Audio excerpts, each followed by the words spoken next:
It's your boy DJ Dub Floyd in the place to be, and in the place to be is DJ Dub Floyd, aka War Machine, the Last Don Cheadle, and this is the Hip Hop Marvels podcast, episode 19, and I'm here with an amazing woman, illustrator, graphic designer, singer, songwriter, musician, voice actor. You can throw cosplayer in there and overall superhuman, if you ask me. But before I introduce her, I have to give a shout out to my team who can be here. Shout out Rick, Cash, Claudius, and KinCee. They were dealing with some issues, so they couldn't be here. So I'm gonna hold it down for the squad. Remember to listen, share, rate, and subscribe. We're on Pandora, Apple Podcasts, Spotify, Google Podcasts, Amazon Music, TuneIn, iHeartRadio, Castbox, Stitcher, and more. If you have a question or comment or a suggestion, email us at hiphopmarvels@gmail.com and follow us on all of our social media, Twitter and IG at hiphopmarvels, and Facebook. That's Hip Hop Marvels, all one word, and subscribe to our Hip Hop Marvels YouTube channel and Twitch channel. So, the lovely lady I was talking about wears many hats, and they call her the Jane of all trades. I call her Dr. Fu, as her Instagram handle insists. But ladies and gentlemen, I'm talking about the wonderful Afua Richardson. How you doing? Hey, Dub. Thanks for having me, man. Yeah, no problem. So usually when I have my crew with me, we talk about an array of hip hop topics and Marvel topics. But since they're not here with me today, this episode is all about you. So, oh man, no pressure. Yeah. So, what we're gonna do is, what I want to know is, every superhero has an origin story. I want to know yours. I know you have a background in music as well as art. I guess what I want to know is what came before, because I mean, you're so talented in both. I will find it hard to, have to choose which one, you came up with first. So, just explain that, your origin story and which one came first, and which one are you more close to now? Let's see. I grew up in New York City, and I guess since I could speak before I could write, singing came first. Okay. Yeah, like most, yeah. But I remember doing the two things synonymously. I was terrible then, of course. I was young, Right. but I loved doing them. Like I didn't start playing the flute until I was 9 years old, but Oh, wow. by then I had already started collecting comics and drawing my own. So official training, music came first, and art was always the companion. I always carried around a sketchbook. I was always making stories, and I read way too many superhero comics and a lot of sci-fi, and I really identified with the mutants and the weirdos and uh, Right. Nightcrawler and Swamp Thing and just anybody who was a little left of center. I read a lot of heavy metal and Right. things like that. So it was always, mimicking what I saw, but playing the flute and um, learning classical music and stuff like that. That officially came first.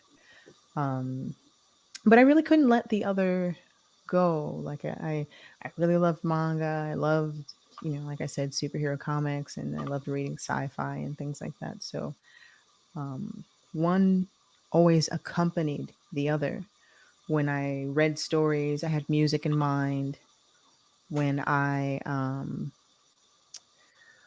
when I was listening to music, I saw landscapes and crazy creatures and things like that. So they were never really separated.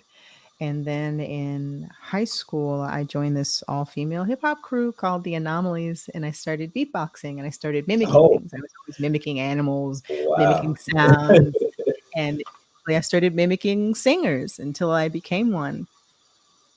And I went on Wow. tour as a background singer. I got to open for some really amazing folks. Uh, Alicia Keys, Parliament Funkadelic, got to perform with Sheila E. Had a moment with Stevie Wonder while he was trying All some keyboards greats, in by the way. You're Spanish. right. And man, just let's see who else. And just kind of being in the underground hip hop scene. Oh man, there was this hip hop battle at the old Tramps on 23rd Street in New York, and KRS-One was Okay. hosting, and my homegirl Pre the Honey Dark won. And so afterwards, after the MC battle, we were outside celebrating, and out comes Chris, and they, folks start forming a circle, but nobody could hold a beat. So I was like, I step into the circle. He's like, "Oh, you coming to rhyme?" Because he spits the way he rhymes. Yes, Like he there's no, does. Yes. no separation. Very aggressive. Yeah. So, and I was like, nah, I'm gonna hold down this beat. And my cheeks hurt. It was like 2 hours of just me holding down Wow. the beat. And I was like, I can't stop. This is KRS-One. So I just had all of these really amazing moments, but always carrying around a sketchbook. And I really wanted to be a great artist, not for any other reason than, um, my dad always told me, if you're going to do something, do it well, do it better than well. Um, Yes. do it 3 times as well in order to be accepted as half as okay, and don't worry about being accepted. Um, Exactly. find whatever the standard is and break it. Just bring, not to be competitive, but just bring what's missing, bring what you want to see, draw what you love. But I think it was around 2003 or 4. A buddy of mine was like, "Hey, would you do a cover for my book?" And I kept getting asked to be a part of more and more anthologies. Um, and I'm still singing and on tour. And um, I one of the books that I did a cover for was picked up by Marvel, so I had my unofficial official Wow. That's first kind of dope. Yeah. That's really dope. The fact first that, Marvel book. yeah, It yeah. The fact half that you, dead, I think. yeah. Sorry. That's no. That's amazing. The fact that it was kind of unbeknownst to you, like and you're like, wait, what? I could imagine, your first go, Exactly. and I was gonna ask. It's crazy you mentioned that, because I was gonna ask, how were you introduced to Marvel, as far as, like, doing cover art, and you answered it, and that's a dope story. A dope story. Yeah, it was this horror comic. Remember, for a time, like everything was being turned into horror. Like there's a zombie Hulk, there's a zombie this, there's a zombie that. So Yes. it It was picked like up. vampires first, and then it was Yeah, like zombies, and yeah, I remember. exactly. So this was a Yeah. book about a ballerina that gets transformed into a vampire on a subway car, something like that, and she doesn't know what's going on. It's some kind of chemical warfare. It was a book called Half Dead by my buddy Jim I Bob, and so remember that. I I remember did the that. cover to that one, but I was under the alias Lakota Sue because I was like, well, one, I like having a hidden alias That's because why. all the best superheroes and MCs do, even though I'm not an MC. Right. That's why I couldn't put the two together. You went under. So you pulled the old Stan Lee. Like, really? Yeah. You went on a whole different alias. So that's why I couldn't connect the two. But yeah, I do And remember. I was really trying to pursue a career in music, and I wanted people to like my artwork and like my music separately. You know how sometimes an artist will have a brand of something, and if you don't like the artist, you don't like their brand. Right. So, not that I thought that I would be very big, but you never know. Like, so I wanted to keep those worlds separate because I wanted the integrity of my art and my music to be judged for the quality and not who I was as a person. Because as I started going to conventions, and I get asked all the time, how does it feel to be a woman in a male dominated industry? It's great. Join me. Come. The water's fine. Um, Right. Right. I can imagine. I can imagine you being there. because I was a tomboy, so I was used to being the only gal, being the Smurfette of the crew, Right. Right. being underestimated. That's fine. That's fine. It's just someone's thoughts. The fact of the matter is, it's like if I wanted to be, a part of the crew, then I've got to bring my skills. That was just the fundamentals of anything. I didn't want a pat on the back like you're pretty good for a girl. Like, yeah, I don't want that. I don't want that at all. I want someone to look at my artwork and have no idea what kind of person made it, but it makes them feel something. Right. Because, when I'd open up these books, it's like, oh, I'm not thinking about the color or the gender of a person who made my favorite book. I'm looking at the colors and the composition and the characters and the pose and just how this flattened 2D projection comes alive. Like who they are is kind of last on my list, and I wanted that to be the case for my work too. So that was another reason I came up with the alias. But then after a while, I was just like, oh no no no, make that checkout too. Yeah. After a while, it's like, yeah. Yeah. Gotta get paid. Sister got to get paid, Yeah, yeah. I was getting checks to Lakota soon. I was like, I can't cash this. Hmm. But yeah, it's been about 15 years now, and I've had the chance to work on Black Panther World of Wakanda, X-Men 92, Totally Awesome Hulk, Captain Marvel. Um, All man. great titles. And so I had a question for you. So I read that uh, well, before I get into that, this podcast is very it's heavily military based, I would say, because I'm ex-military.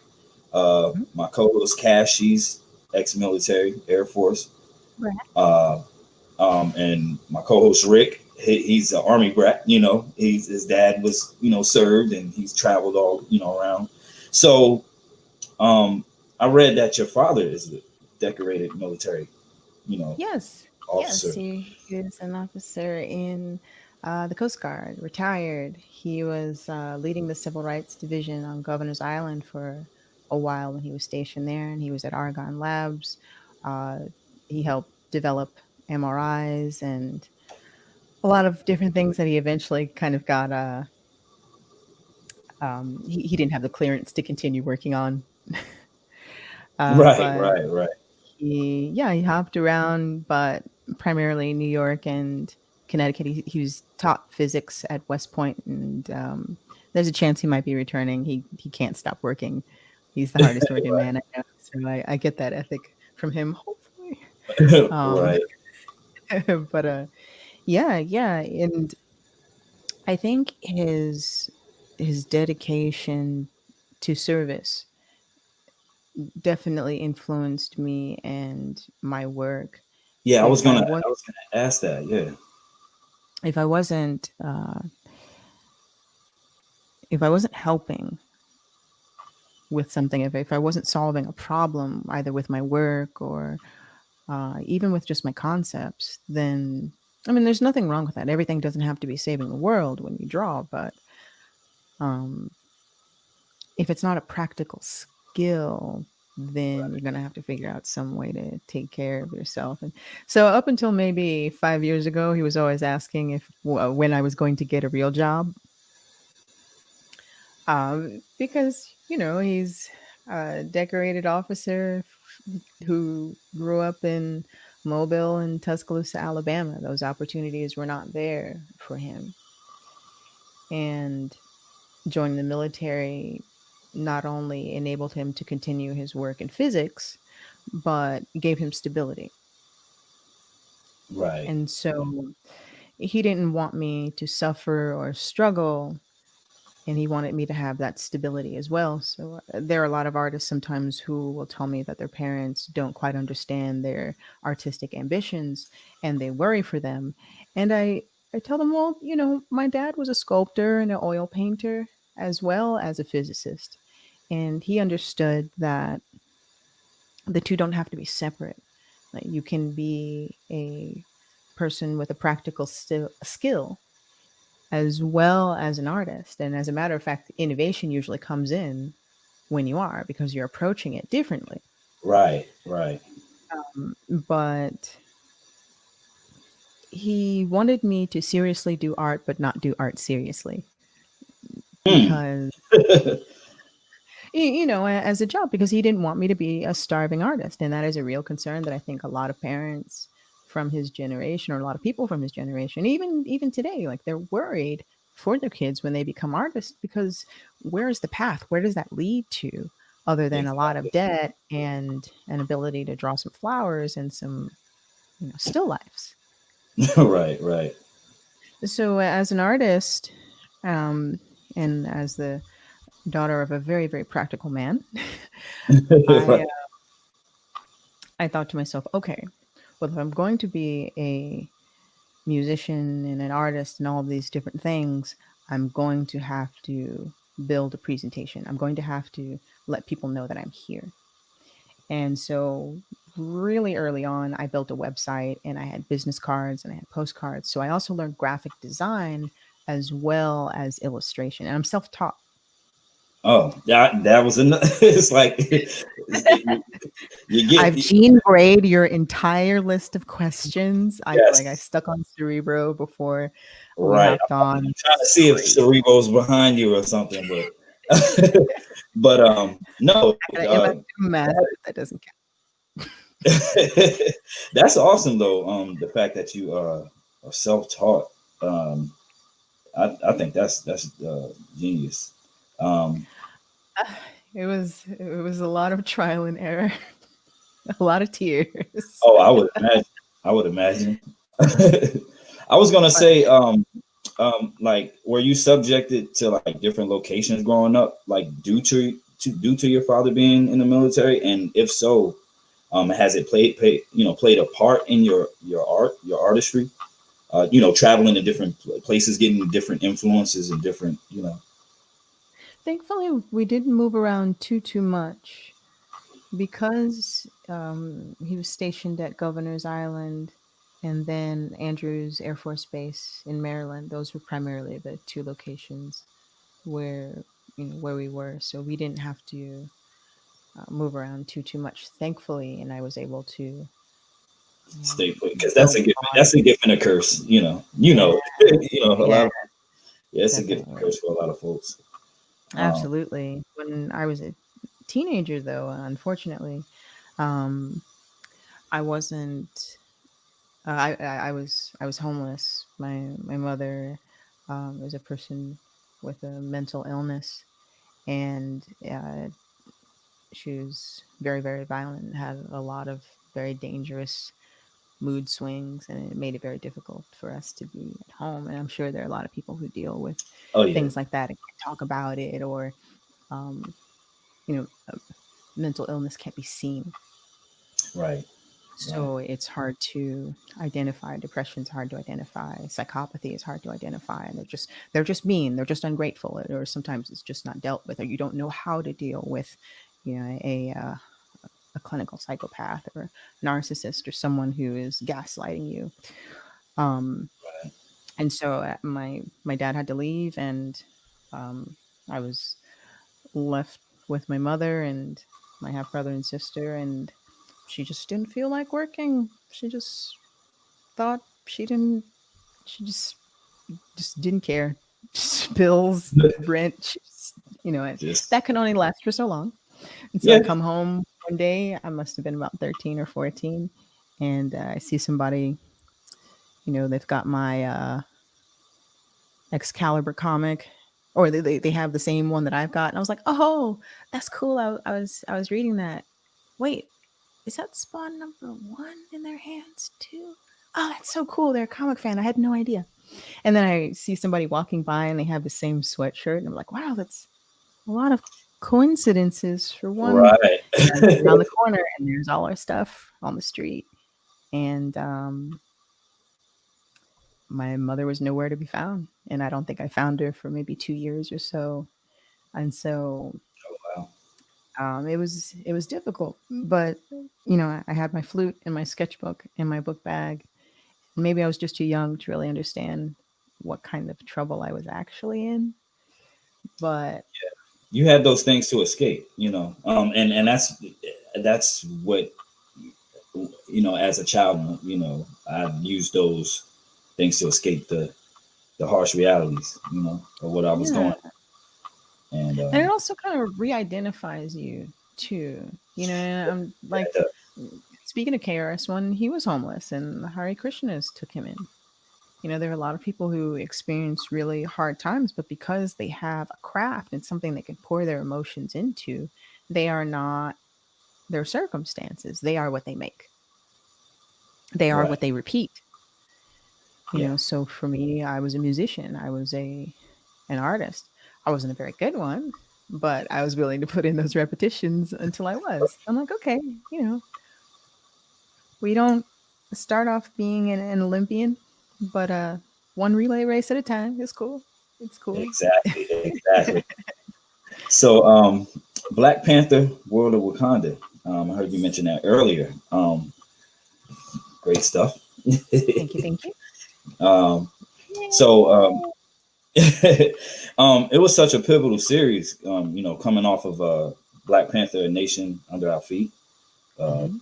done by Ta-Nehisi Coates, and Yeah. I guess what I wanted to know is how did you get involved with the likes of Roxanne Gay for this series, um, Yana Harvey, being like the first Black woman to write for Marvel, which was a feat in itself, was great. Yeah. And then the whole book was just done by Black woman, and it was just great. Like, so, yeah, how'd you get involved with that, and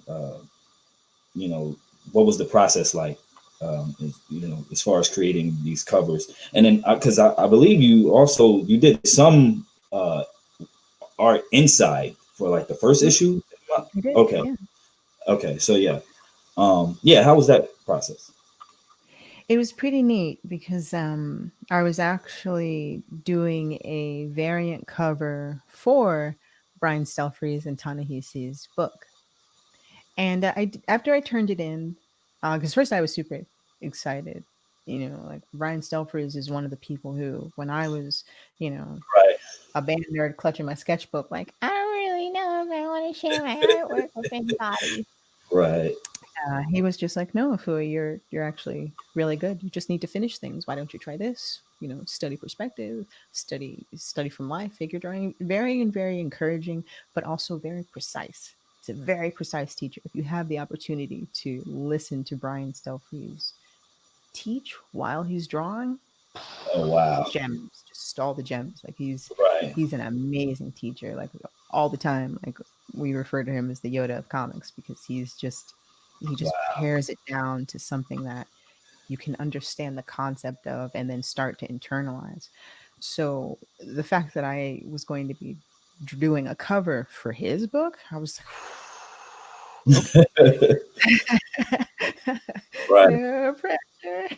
right, Um, so it was very, very important to me. And so I asked Marvel, I was like, hey, do you mind if I put in some actual African symbolism into this? They were like, yeah. Do whatever you want. I was like, cool. Because I hadn't seen the Adinkra symbols placed anywhere in the Wakandan universe. right, And basically, if for those who don't know, the Adinkra symbols are symbolic philosophies that originate from Ghana, from the Akan, in West Africa, and they were originally created by Kofi. Like my name Afua is from Ghana, and even though I'm American, I have ancestry in Ghana, and it's for a girl born on Friday. So it's kind of like being a Taurus Oh, or a Capricorn. So I'm a Friday. And there are all these personality attributes for that. But if I were a boy, I would be Kofi.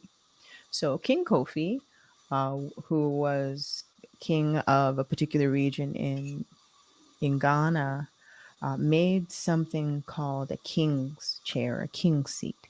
And, he was a king. He thought, okay, well, this nation has their king seat. And so I think I should have one too. But he didn't know that it was very sacred to them. It was on the site of where a meteor fell. Very, very, you know, very, very Wakandan. right. But it caused a war. It was such a trespass that it caused a war. And as a means of surrender and a way to save his people from, needless bloodshed over a chair, he decided to surrender his life to, since he felt responsible, he decided to surrender his life. And so, as a farewell and sort of a final testament, he created this cloak and had these symbols embroidered into them with his philosophies and the meanings. And so, Adinkra means goodbye. And so, originally, it was used for transitional periods, births, deaths, weddings, very Oh, dramatic changes. And so, for him, it was a um, almost an epitaph, like just his final word right. put in the symbol. And so I have one on my wrist uh, called in Kim Kim, or the twisting, maneuverability. Whatever comes, you deal with it, which I felt, Oh, that's seemed powerful. very, No, yeah, that's very powerful. very relevant to my life. Right. So I decided to look through. So first, for the first issue of World of Wakanda, um, behind the Black Panther, it's a little hard to see, but there's a square, a circle, and an arrow. And that symbol is an Adinkra symbol that means uh, Nea ope se obedehene. He who wants to be king must first learn to serve, which I thought was very Yeah. appropriate for what the Black Panther has to do in order for him to be a true king to his people. He Yeah. has to You understand can. their needs, as is, the case for any ruler. Right. And Zenzi, who is an inhuman who can sort of draw out the raw emotion from a person and amplify it. I put the symbol Tambo Bemfre, which means the enemy will stew in his own juice. Mm. And Dora Milaje, I was like, this is super precise. Right. And right up above, very close to Roxanne Gay's name at the very top, there are these little flower symbols, and those translate into freedom comes with a cost, which is And that something. all just meshes with the whole, with the premise of the world of So Wakanda. exactly, exactly. And so I finished this cover. I was like, send. And I waited and I waited. And they were like, we received it. Thank you. And then I didn't hear anything. And I was like, do they not like it? Are they not going to use it? And a couple of months go by and I started to get worried. I'm like, they're just not going to tell me when they're going to use this. I don't even know if they like this. Okay, I'm just going to move on and not worry about it. And so a couple of months later, I get a message from talent management, and they're just like, "Hey, Afua, we've made a decision. We're not going to use your cover as a variant for Ta-Nehisi and Brian Stelfreeze's book." And I was like, "Oh." They're like, "Instead, we're going to use it for the actual cover of this awesome team that we're putting." What a roller coaster of emotions! Right. Like, Right. we would like you to do all 5 official covers for this team that we're putting together. We've got Roxanne Gay, we've got Harvey, we've got Aletha Martinez. And Aletha, she was the first brown woman I saw sitting behind a table. And like, that was her job. Like, drawing comics. She was inking Iron Man, and she was doing backgrounds for Joe Quesada at the time, and that was her full-time job. She's from Honduras, and so she's Latinx, and I'm like, well, it was Right. my first time going to a big convention too. So I saw Coran Grant and Sanford Green, Gail Simone, Celia Kyle, um, Amanda Palmer, and Jimmy Palmiotti. They created Harley Quinn, and I'm like, wait, these people are just right here. They're Right. very accessible and they're kind. And the industry was different then. Like people were it wasn't like, oh, I get to draw Spider-Man. Now I'm wealthy. No. No. It was work, but it was work that you were proud of.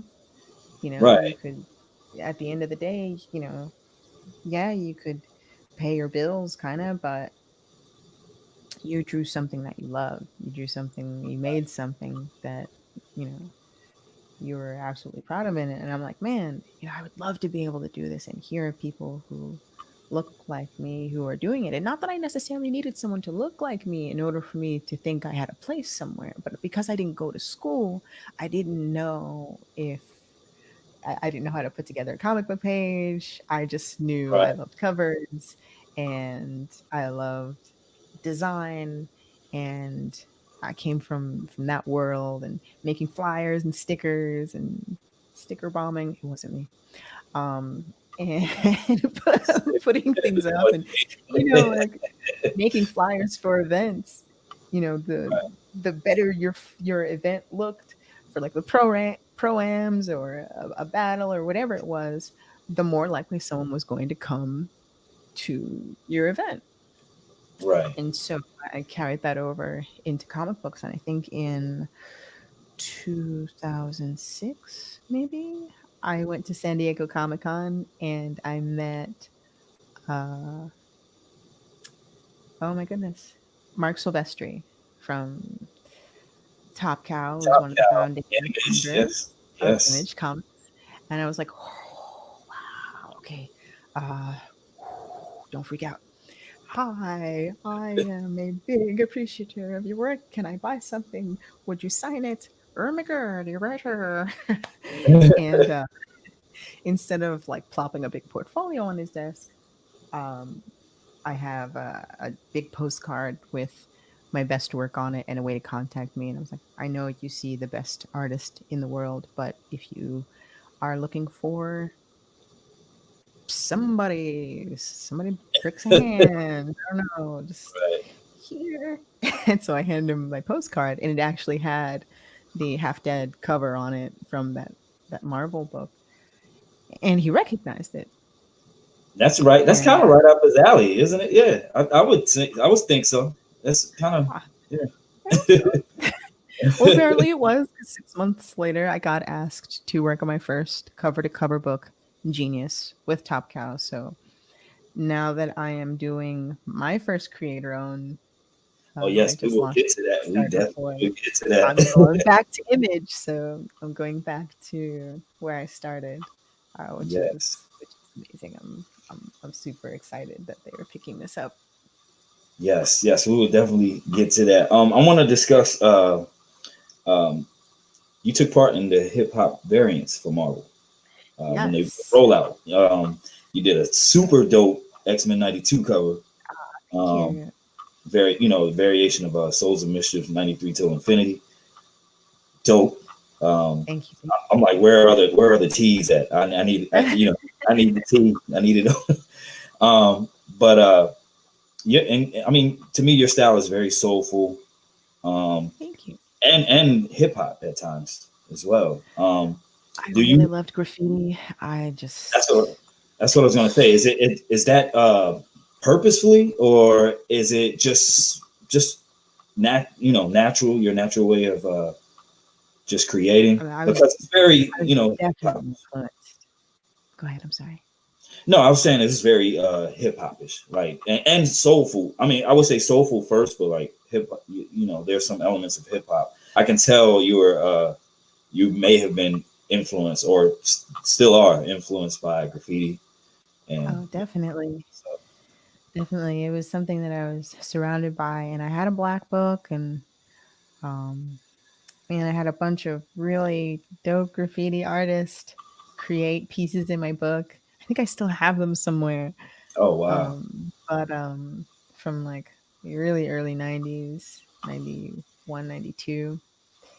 And boy, I was very fortunate to just be around during that time and sort of see like, Zulu Nation and Tats Crew and just all of these different. I got to do a top rock in class with Crazy Legs.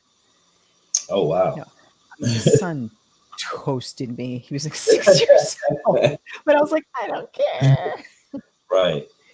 King Up Rock, like I was beatboxing at an event, and Afua was on the docket also. And so they called up his name and my spot and my name and his spot. And I was like, I'm not Afua, but I'm going Afua to and do my Afua. very Right. close. Right. I'm sorry to disappoint you, but yeah. Right. And so, but I was always seeing graffiti artists, and just their use of color is very unique. Their 3D kind of just extruding and beveling of letters. My husband's a really dope graffiti artist, and Oh wow. he's a muralist and martial artist. He just does a lot of different things also, and he's getting back into his art. And so it's nice to see him, drawing these cool robots and things. Those are things that we both love. We love like anime and Evangelion and like the old school stuff, and just how that crept into graffiti during the era that we really loved and appreciated, and even now and today. So it was something that I always wanted to do. I wanted to do letters so badly, but I was just so bad at it. So I just did characters. Right. Yep. Stick to what you know, I guess. I mean, I would but yeah, I would say, yeah, your style is very soulful and very hip hop. How did that come about as far as getting involved with the hip hop variants? Because that rollout it's one of the inspirations for Hip Hop Marvels. Cool. Yeah, definitely. When they rolled that out, I was like, yes, this, Yeah, this. that was. I think So that was Axel Alonso and Sanford Green's yes, brainchild. I'm sure there were a couple of other people, obviously, who were involved with that. yes. Sanford But gave me some insight as well when I yeah, interviewed him last year, and he gave me some insight cool. on that. So it was dope. So Yeah, and he, I think it started with Run the Jewels, actually.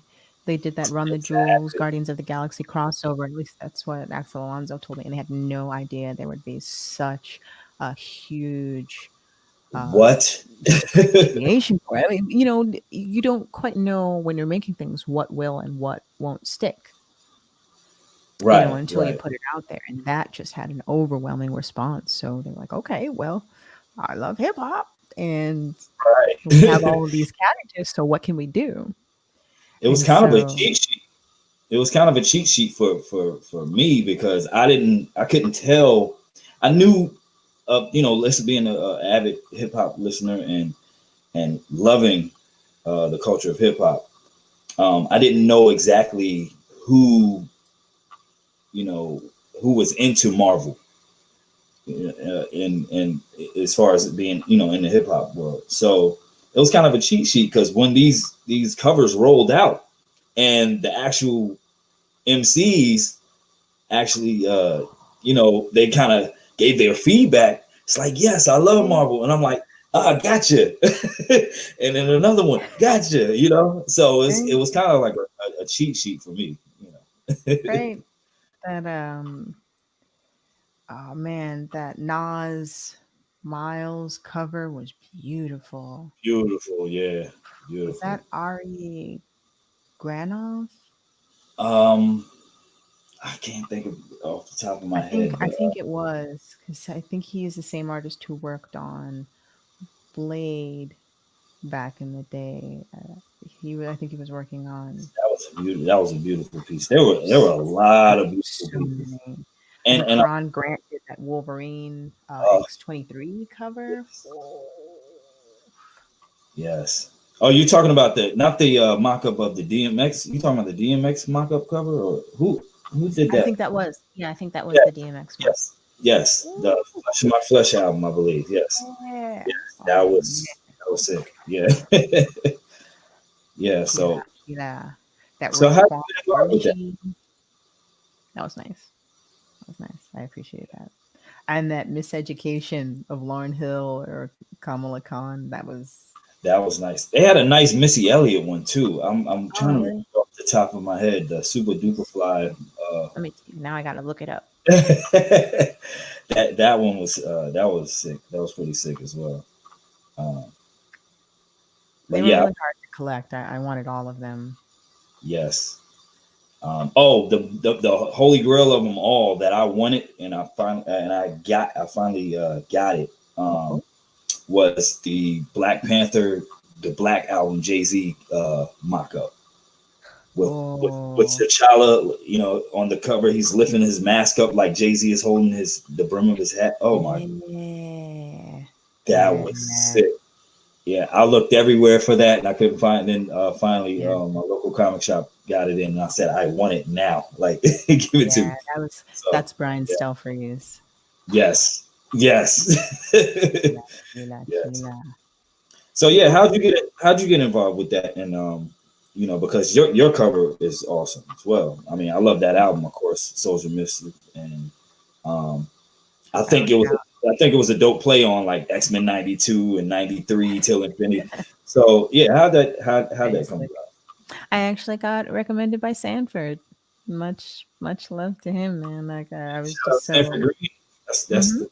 That's the homie there. Definitely a friend of the show.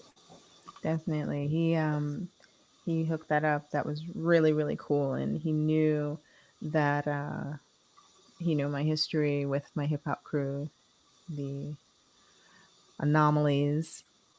Yes, And we're he gonna have to get into that too. Like that's blowing my mind because I had no idea. I've you know even listened to your music, and because you do many different genres, but I wasn't sure if you were uh, if you have delved into hip hop at all. But now that you say this, it's like okay, and classic too. I'm like what? And the underground scene, like what? I feel very fortunate that I got to see that part of hip hop because it was so universal at the time. I mean, you had b boys coming in from Korea, you had French Canadian rappers, I mean, people just coming from all over and breakdancing and scratching the invincible scratch pickles. Oh Freaking yes, yes, greats, DJ greats. Evil D was on a major radio station. It was just such a good time. And at first, you know, growing up in Harlem and then in Brooklyn, at first, I didn't like hip hop because I associated it with the folks who broke into my dad's car. You know what I mean? I was like, the dudes who sit on the corner who, bother me when I'm going to school listen to this. So I don't want to listen to it. Right. And then when I got to hear just a different side of it and the artists who were trying to elevate, and then those who were expressing themselves too and their frustrations, but also, you've got Tribe Called Quest and Yeah, you Jay. pick your poison pretty much. Yeah, Yeah. you know. I'm like, wow, this is actually a really beautiful art form. And I see the potential of not just the craft itself, but also the community that it builds. And I'm like, yeah, I want to be a part of this. But Yes, definitely. because could read sheet music, I was thrown into a lot of different kinds of groups. Being support. Like I didn't really particularly care about being a star or being in the front leading the show or anything like that. I just wanted to make music. I was a flute player I could sing, but I play the flute. I'm accompanying someone. I'm not leading from Right. the front here. So just and even sitting inside an ensemble, being on stage and hearing the music around you being made, it's completely different than being in the audience. And sometimes I wish that the audience could be positioned in the middle of the musicians and monitors and things set up around them so they can hear what it is that I'm hearing, especially with an orchestra when you've got like the horns behind you blaring and then like Right. due to the violins in another corner. It's this weird It surround, is a different ear, I would say. It's yeah. right? And so I enjoyed that position in art. Right. And from rock bands to uh, Daddy-O and Stetsasonic and their stuff, and then I got asked to be a part of R&B groups, and then I started doing voice acting. And when people hear voice acting, they think automatically cartoons and things like that, and they don't think of commercials where Right. you have to sound like someone else to fit a genre. Yeah, I'm selling aspirin or whatever, but I've got to sound like You gotta sell Gwen it. Stefani meets Fergie.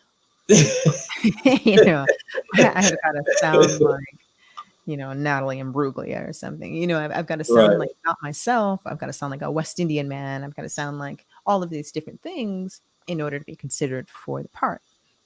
And so that voice acting and beatboxing and impersonations really came in handy when it came to being a session vocalist and also doing reference vocals. So when producers are pitching songs to existing artists, they have a singer come in and do what are called reference vocals. So since I'm an alto, um, I would get,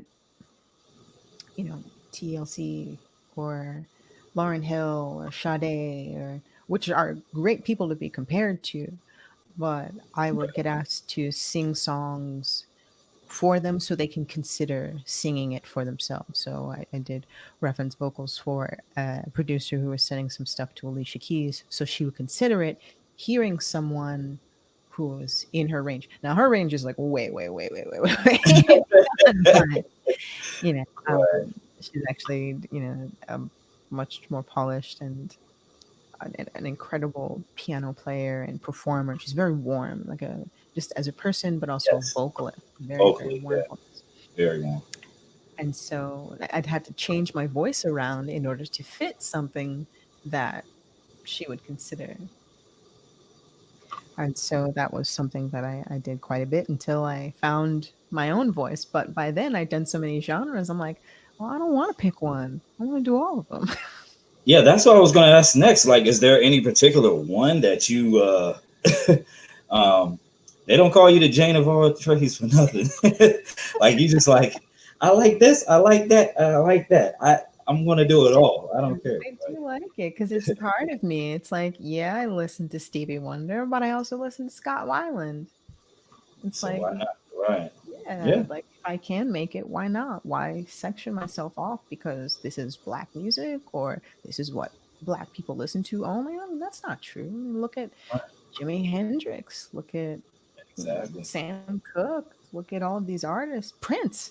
Do you think Prince is going to fit in any box besides the No. one that he would wear in costume? You know, He's in he his would wear, own box and right? and was proud of it. A box of blouses. That man could not be contained. Yeah, I can't believe I live in a post Prince world. That's crazy. I know. I never imagined. Insane. So yeah, I would be crazy not to talk about this, but it was I'm so upset that the season is gone because it's one of my favorite shows now on TV. And I'm talking about HBO's Lovecraft Country.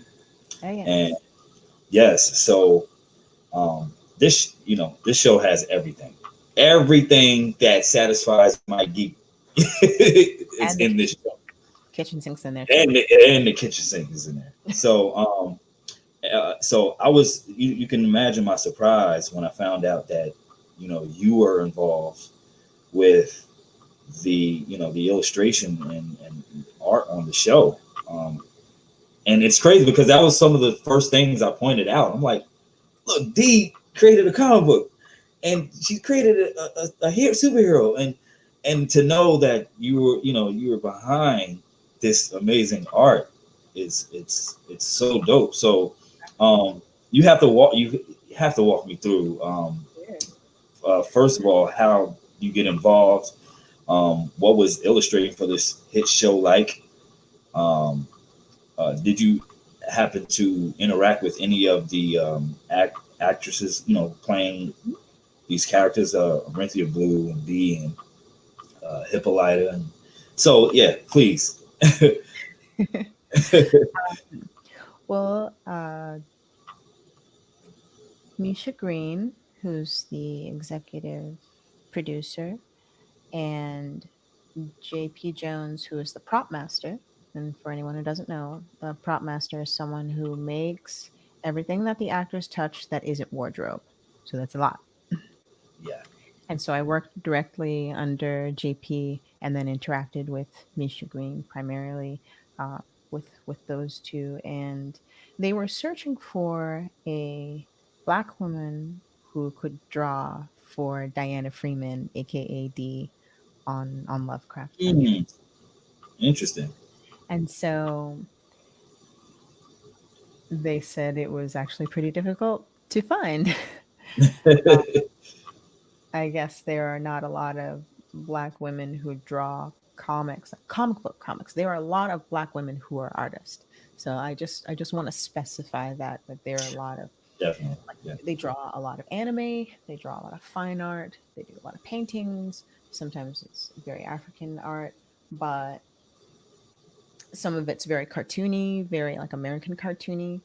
But there are not a lot of black women specifically who draw comic book style comics, like American comic style comics. There's anime, there are all of these different, American anime variations, but not, I guess, not specifically what I do, even though I'm influenced by anime. Right. So they were looking for what it is that I did specifically, and I can maybe name a couple on my fingers. And then that, Right. thankfully, I was on a short list, and I was also recommended by two other people who are in the film industry who I know personally, and many thanks to them. Yes, that was an They're extra good so push. extra Yes. grateful. Yes. Thank you, Tanya. Thank you.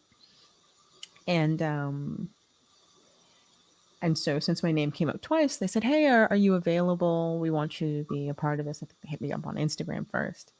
And I was like, well, what? I started putting some of my commissions up because even though I draw digitally primarily, I started off doing watercolor.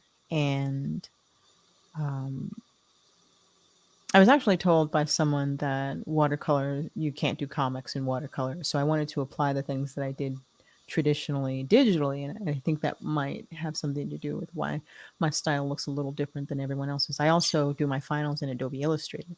So it Okay. completely changes the final look of my work because it's vector, and a vector line art is something that you can zoom in I can forever and you're see. not going to see pixels.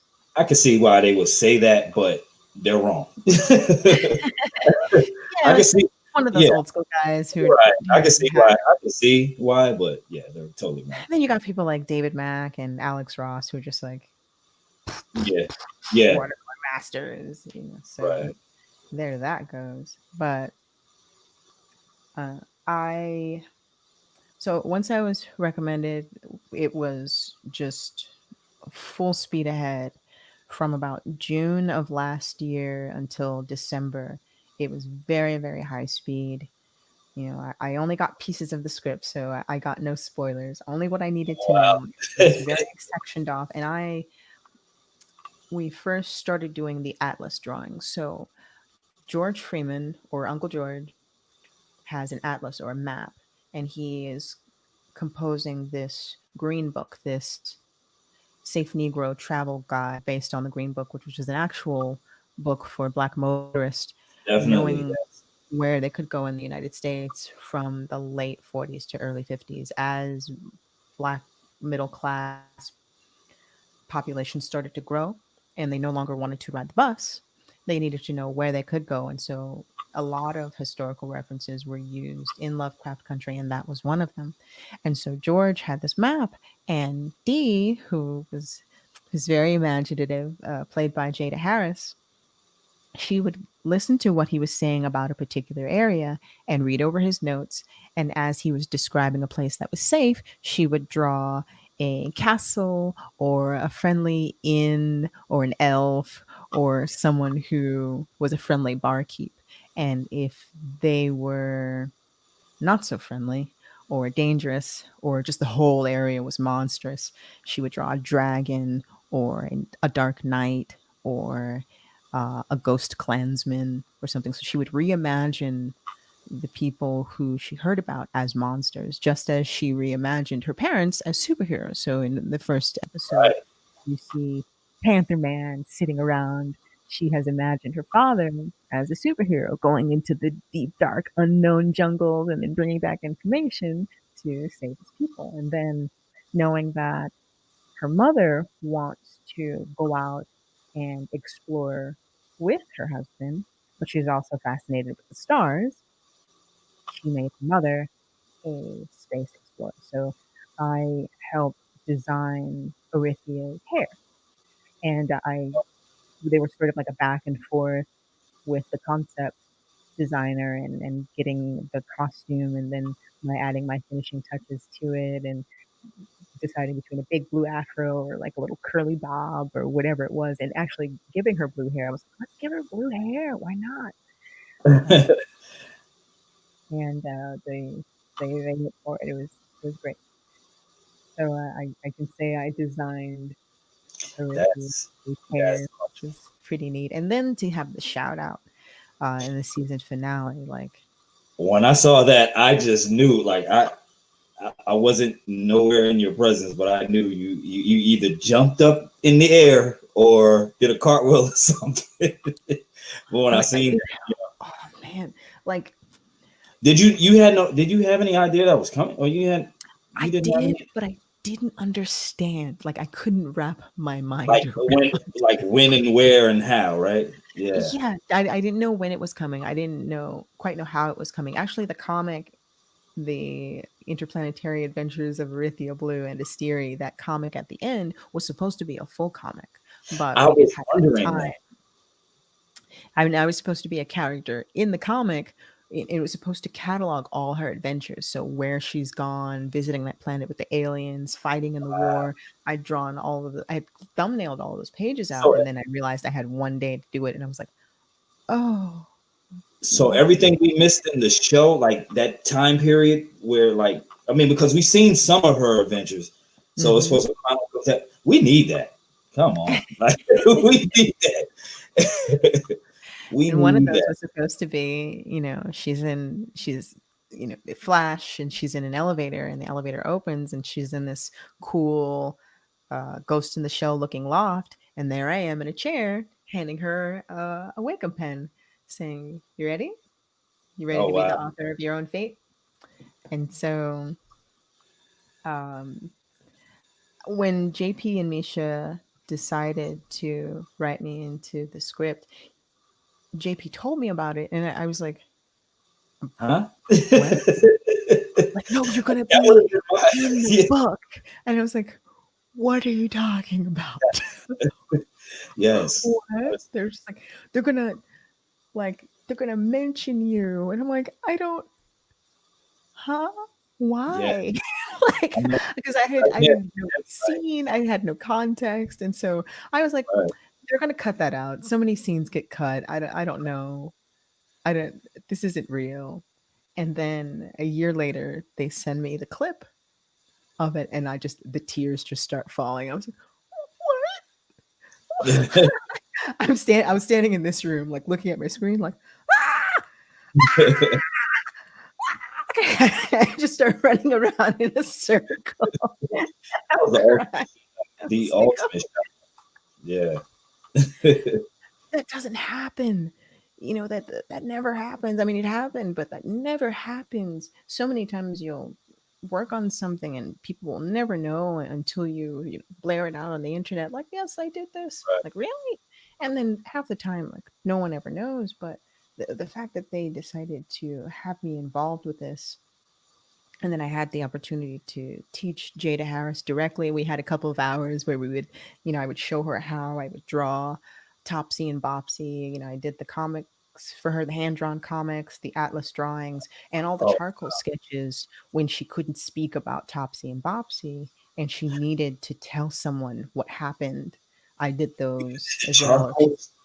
Mhm. Oh my goodness. And I had to use the materials of the day, so I could only use tools that existed in 1953. So China markers and Right. standard pencils, colored pencils, and things like that. And I would give her some of my tools, like, here you go. This is what I just draw with on the regular. Thankfully, it's something that existed in 1953. So here you go. And then the studio got her a whole box of them. So Wow. so it was cool, man. JP, he created the orrery, that golden, gyroscope looking thing. He created the notebooks that Dee was drawing on. He hand clamped those. And there was Oh my just so much goodness. care and consideration for this production. And it was my first time on a major film set. I'd been on videos and Right.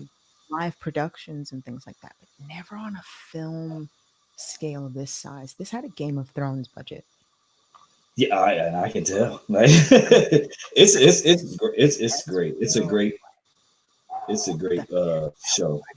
No. Yeah. Oh, give me all the stuff. I just wanted all the things. I would see a couple of the actors. I didn't interact with them too much outside of Jada Harris, but I would see them coming and going from the studio, and these sets that they built. They had 6 and 7 replicas of the cars. They had, these giant 6-story buildings that they built the sets in. The observatory was built. I mean, you could just walk into that thing and it's right there, an indoor set. Like, you think that was some place that they found. And they built that thing, concrete and all, metal beams, steel girders, apartment. They built the Freemans and what's Michael's character's name? Starts with the M. Oh, yeah. Montrose. Yeah. They built Montrose's apartment, and so there it is. It's just this, not floating, but it's a set that's elevated off the ground to make it feel like it's on a second floor. And I'm like, this is intense. Yeah, that's crazy. So it was just fantastic to see. And sometimes, if I had to do changes that needed approval because they were filming that scene in 30 minutes, I would be on set while they're filming. So in the very beginning, when Dee is drawing in the living room and Atticus comes through the window and she screams, right, I'm sitting there while they do those takes in the dark. Like, we have to be quiet on set. So I'm sitting like huddled in the corner. That bar that Tip goes to in the beginning when he's looking for his father. Yeah. That was also built, and that was also on the same set. So I'm sitting in the bar with a work light over my sketchbook, trying to draw and cut and glue and paste on notebook paper, trying to make the right typography for the hand-drawn comics. And like, is this good? No? Okay, I'll try again. Wow. And it was exciting and a little bad for my neck, but it was very exciting. Right. I can imagine. Yeah, so that show. I often wonder, because I just read that they've been approved for like a season 2. Like, so wonderful. Right. You heard anything or no, they haven't told me anything yet. Okay. And Well, if they did, I would have to be under a non-disclosure. But no, I won't. so far, I haven't heard anything yet. But with COVID and everything, there's probably going to be a little bit of a delay because it takes Yeah. that took even that took about more than a year to produce all of those seasons, and then that was just filming, the production, the editing, the special effects, all of those things Yeah. in post. That was a year and a half, 2 years of production, and even the behind the scenes crafting Lovecraft Country, they had me be a part of that also. And we were making things up to the week of it being Oh wow. filmed. So it was just nonstop. Like, oh, we got to change this. Oh, you know, Jonathan Majors doesn't like his face. I'm like, okay, got to change it. um, and that's just you can't really take it personally as an artist. If someone looks at a representation of them and they have a problem with it, you just got to change it. Yeah. They usually don't know what it is, but that's fine. It's up to you to say, okay, I have to reevaluate my work and see, all right, I got to step back from it, flip it around, and be detached and say, what can I do to improve this? Definitely. And just do the job, Definitely. even if you have no sleep. Which I can imagine your sleep was yeah. But they really took care of me. They really made me feel welcomed and comfortable, and they considered me, and they included me, and I just I felt like my life was better for working on that show. Like, when you work on things sometimes and you just feel drained, like, whoo, that was a lot of work. Really glad that's over. It was such a great learning experience. And Right. I learned so much, and just being trusted with that level of work in the Right. time, It's the that. best. Yeah, it is the best feeling because it's like, okay, you know, they've exhausted me. I did a lot of work, but at the same time, it was a learning curve. I So was up that's the for reward. Yeah, it. that's the reward. So yeah, no, I Exactly. get it. I get Even it. after the show was completed, even when post production came around, or promotional work, or say they did an editorial with Vanity Fair, Condé Nast and Vanity Fair called me up and they said HBO says they already have an artist. And I was like, what? They're like, yeah, this is the first time this ever happened. A client of this size says we want to work with this person, and I'm like, wow. They didn't have to do that. That really says to me that they appreciated my work and the work that I did, and I put my all and 10,000% into it. So Right. Right. I'm really glad that was appreciated and seen, and then um, allowed to participate in post. Yes. Yes. Is just a really, Awesome. really Awesome work. well That's made all show. I have to say. Awesome work. Awesome show. And before we get out of here, I just want to congratulate you on um, your Kickstarter. Oh, thank You get you. funded. Yes, because I mean, who doesn't? If you're trying to put uh, your art and your life out there for people to see, Mhm. um, who doesn't want the people to back you and understand where you're coming from? So that was a prime example. So we're gonna get into your creator owned project, Yeah. Aquarius, the Book of Mer. Mhm, Um, mhm. so I don't know too much about mermaids, but I'm definitely willing to learn. I know there's a whole mythos behind mermaids, and uh, just from what I've read on the Kickstarter page, it's very interesting. And then on top of that, you're combining it with music, which is Yeah. it's just blew me away. And to add to, like, some more hip hop, you have my man Daryl DMC McDaniel. So I Yes. need to. One There's a of lot to unpack. There's a lot to unpack here. So I guess you can walk me through it because I don't know. I mean, you can walk me through the whole thing because it's on Image, right? Mm-hmm. Uh, Which comics? yeah, Image Comics, uh, and this will be an ongoing series. Oh, yeah. So, and this is your first ongoing series. My So first this is creator in first all creator 15 on years. so this is a big deal all the way around. Oh, yeah, Innovative, definitely. creative. So yeah, just you know, give it to me. I need to know everything. So Well, when I started this concept about a book, a collected work of mermaid myths and legends from all over the world, I think I started with Japan. okay, And I think the question that I asked myself was because I was one of those kids who would go down to Chinatown in New York and play video games, but then I'd also go into these Japanese shops and they'd have video games and they'd have toys, but then there were goldfish and koi. And I would kind of turn my head sideways and think, why carp? These are giant fish, by the way. They're not like tiny little things. Why are these fish important to this culture? They're paintings and statues. What what's with the carp? What's with the koi fish? I don't understand. And I yeah, started that is looking and I found this amazing legend about the koi and the Golden Gate from China.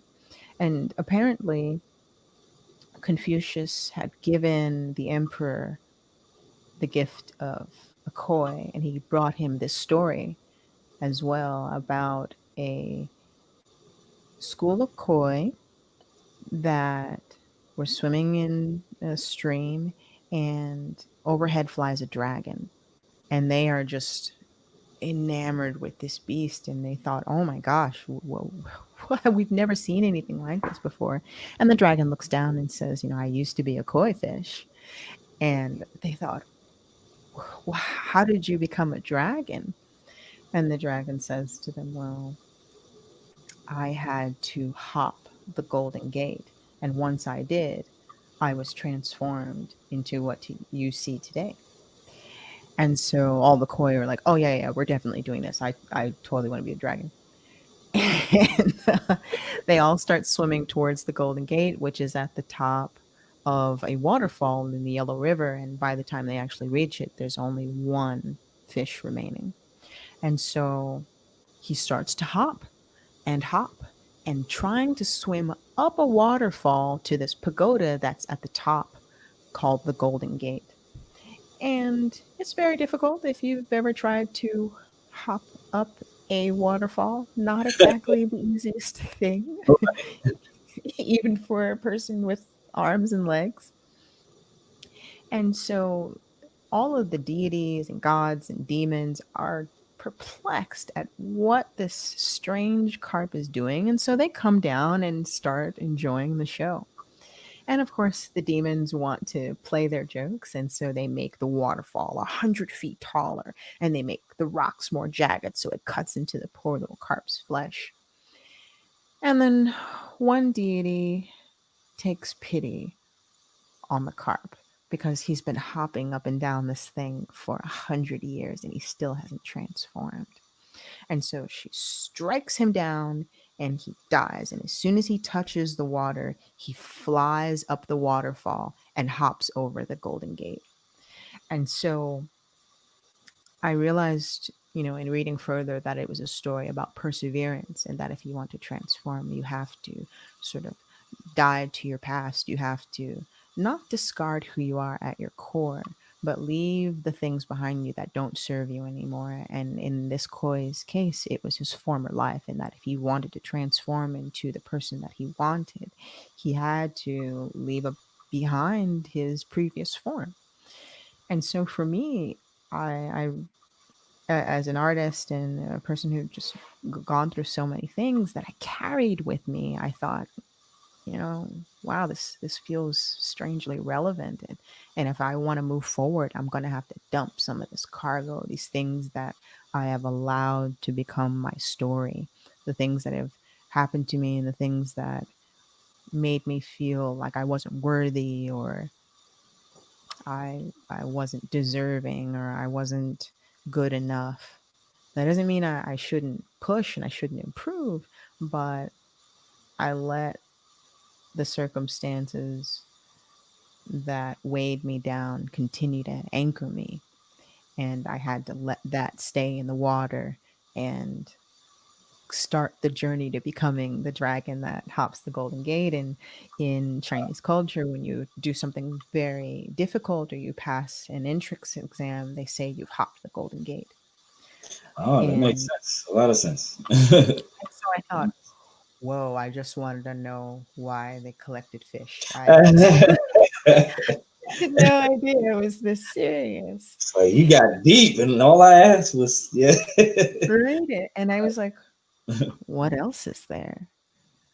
And what's with the mermaids? Are there any African mermaids? Are there any Native American mermaids? Are they South American mermaids? And there were. And they are all associated with these different natural phenomenon. There's Ningyo in Japan, there's a Sabawa Inu in Nova Scotia, there's Nahuas, how the Navajo received, you know, marijuana and tobacco from shape-shifting beaver people. I mean, a lot of these stories are fantastic and crazy and really Right, beautiful and right. unusual. And I thought, I've never heard of any of this stuff. And that doesn't mean that it hasn't been told. I just personally never heard of it, but I think it's just as fascinating, if not more so, than The Little Mermaid.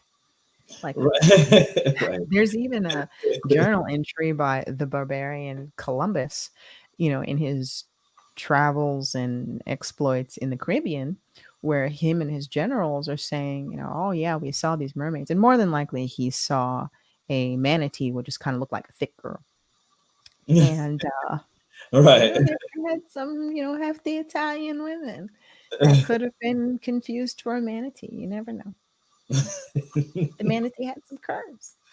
And so he writes in his journal, though, because he would write every week back to, the royals in Spain, about each of his travels and the people that he encountered. So he spoke about these mermaids, saying, yeah, they're not really as beautiful as previously advertised. And even more recently in Zimbabwe, in 2012, there was construction halted on a dam because the workers claimed that they were attacked by an injuzu. What? Yeah. And this other woman who was a school teacher said she got knocked off the street because an injuzu sent a water tornado and knocked out her two front teeth, and that's why she was late for work. I was just like, that sounds a little Yeah. fishy. But the You've dam reached reaching a little bit with that one, yeah. was a stretch, but there are a lot of people who say that they've seen these things, and there was actually construction stopped because they saw something down in a well. So I'm taking stories like those, and then different dreams and different stories that um, have occurred with my parents, my grandparents, my great grandparents, and the stories that I've heard of theirs. And I'm braiding it in with these different myths and legends from the area that they are from. Okay. And so I'm combining all of my favorite things from sci fi to mysteries and monsters and just weird stories and music into this comic. And I feel like this is my magnum opus. I was like, you know what? I turned 40 this year, and with everything that's going on, anything can happen at any moment. I might as well make the things that I have been meaning to make, because one, what am I waiting on? And two, if I've been trusted to make Lovecraft country, what am I waiting on? Why am I not investing in myself and having Creating this that legacy. rapport Yes. with, yeah, like it's like, what's the It's theme time. of Lovecraft It's country? like, Reclaim you're your right. legacy. I'm like, okay, Right. yes, It's definitely that time. is what Yeah. I'm going to do. And so I've really enjoyed working on all of these characters, from Wonder Woman to the world of Wakanda. It's been an amazing and an honor, but I feel like I haven't said who I am in my art yet, and this is going to be the opportunity for me to just take what's on my heart and in my mind and all the things that I've made over the years and have them all in one place so people can maybe get a window into my mind and There not you go. just through the lens of mainstream characters. Yeah, it's time to take all of those trades, Yeah, exactly. them into one. Trade them in. All right. Bring on the trading cards. Got it. Right. Well, I enjoyed uh, and taking the time out to rock with us this evening. Anything that you want to promote, put out there before we get out of here? Oh, for sure. The Kickstarter is live for Aquarius, the Book of Mer. You can visit Afua Richardson, that's AFUA, Richardson.com for more details. You can follow me on Twitter under Afua Richardson and on Instagram as Dr. Fu. On Facebook, I have a group for aspiring and professional artists called Dr. Fu's Lab. That's DOCTA apostrophe S FOO. And it's such I'm just so proud of my lab mates, man. Like it's a crew, like I miss those days of like having your black book and going to a coffee shop and drawing in each other's books. And since, especially now with COVID, we can't do that. Having an art community as you're building and growing is really, really, really important. So I have that group there and we do Google Hangouts and I'll hop in and say hi and we'll share our screens and we'll just talk. We'll just talk shop, talk about business, and we'll look over each other's art if they want. There's no like, show me what you've drawn today. Like there's none of that. It's all It's like, not oh yeah, required. not a requirement at all. And if you just want to show up and just be around other artists, um you're welcome to join. I'm the moderator, so there's no tomfoolery there. And All right. All right now.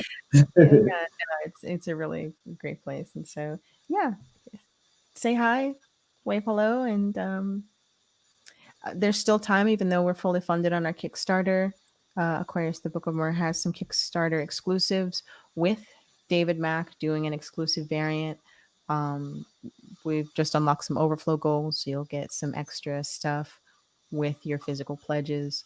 And with each issue, there will be a song, and one of the songs will feature Daryl Mac Yes. from Run DMC, which was really cool because he does comics and he likes comics. And we were sitting on the panel Yes.